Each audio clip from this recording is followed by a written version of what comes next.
तो इस वीडियो में हम लोग सॉल्व करेंगे एनसीईआरटी के एक्सरसाइज 5.3 का क्वेश्चन नंबर 12। क्वेश्चन नंबर 1 से पहले ही इंस्ट्रक्शन दिया गया है कि जितने भी क्वेश्चन ये 5.3 में आ रहे हैं उनमें फाइंड करना है dy बाई डी एक्स, यानी डिफ्रेंसिएशन करना है, dy by d x find करना है। तो हमें फंक्शन मिला है y equal to sine inverse 1 minus x square upon 1 plus x square. तुरंत डिफ्रेंसिएशन न करके हम लोग जो इनवर्स वाला ये बड़ा सा चीज मिला है उसको थोड़ा सिंप्लीफाई करेंगे, बाद में डिफ्रेंसिएशन करेंगे। तो ये बताइए 1 minus x square upon 1 plus x square, ऐसी चीज आपको किसी फार्मूले में हो ऐसा कुछ याद आ रहा है?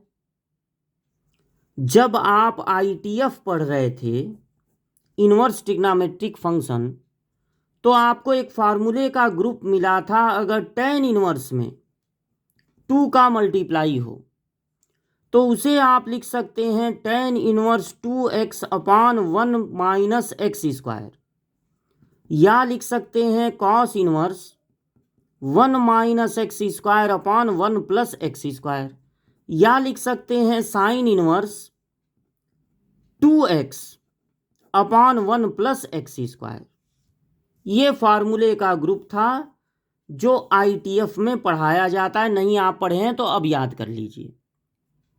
यहां पे 1 minus x square upon 1 plus x square दिख रहा है, लेकिन एक प्रॉब्लम है, ये होना चाहिए था साइन इनवर्स के साथ, लेकिन ये है होना चाहिए था, सॉरी, ये कॉस इनवर्स के साथ, देखिए कॉस इनवर्स के साथ, लेकिन ये है साइन इनवर्स के साथ, तो ये फार्मूला लग नहीं पाएगा। अब क्या करें? तो अब एक और फार्मूले की जरूरत पड़ेगी जो कि आईटीएफ का ही है। साइन इनवर्स के साथ वाली चीज और कॉस इनवर्स के साथ वाली चीज अगर सेम है, दोनों ऐड हो रहे हैं, तो वो इक्वल टू आता है π/2। यानी आप अगर चाहें तो किसी भी साइन इनवर्स को लिख सकते हैं 90 माइनस कॉस इनवर्स, ठीक है ना। किसी भी साइन इनवर्स को अगर आप कॉस इनवर्स में बदलना चाहें तो आईटीएफ कहता है कि साइन इनवर्स को आप 90 माइनस कॉस इनवर्स लिख सकते हैं। तो यहां पर सबसे पहले आप ये फार्मूला लगाइए। साइन इनवर्स आपको नहीं चाहिए, कॉस इनवर्स के साथ अगर ये होता तब डायरेक्ट फार्मूला था। तो साइन इनवर्स को लिख सकते हैं 90 माइनस कॉस इनवर्स, और साथ में जो चीज है नोट हो जाएगा। अब जब आपको मिल गया cos inverse 1 minus x square upon 1 plus x square, तो इसकी जगह आप लिख सकते हैं 2 tan इनवर्स एक्स। अब ये सिंप्लीफाई हो गया तो आप कर देंगे डिफरेंशिएशन।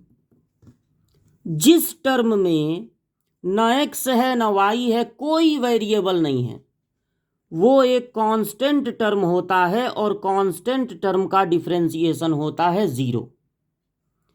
फिर माइनस, ये 2 पर डिफरेंशिएशन का कोई फार्मूला नहीं लगेगा क्योंकि ये वेरिएबल के साथ है मल्टीप्लाई के रूप में, तो ये बिल्कुल इसी तरह से नोट हो जाएगा। डिफरेंशिएशन होगा tan इनवर्स एक्स का। tan इनवर्स एक्स का डिफरेंशिएशन सबको याद रखना है 1 अपॉन 1 प्लस एक्स स्क्वायर। तो dy बाई डी एक्स मिला -2 अपॉन 1 प्लस एक्स स्क्वायर।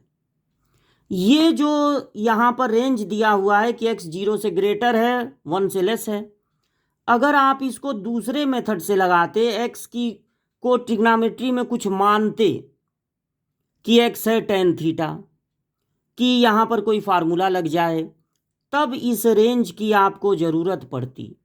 लेकिन जब आप डायरेक्ट फार्मूला लगा रहे हैं कि साइन इनवर्स को लिख सकते हैं 90 माइनस कॉस इनवर्स। तो ये सब फार्मूले इसी रेंज पर बने हुए हैं, तो डायरेक्ट उनका यूज करेंगे तो इस रेंज की कोई ज़रूरत नहीं पड़ेगी।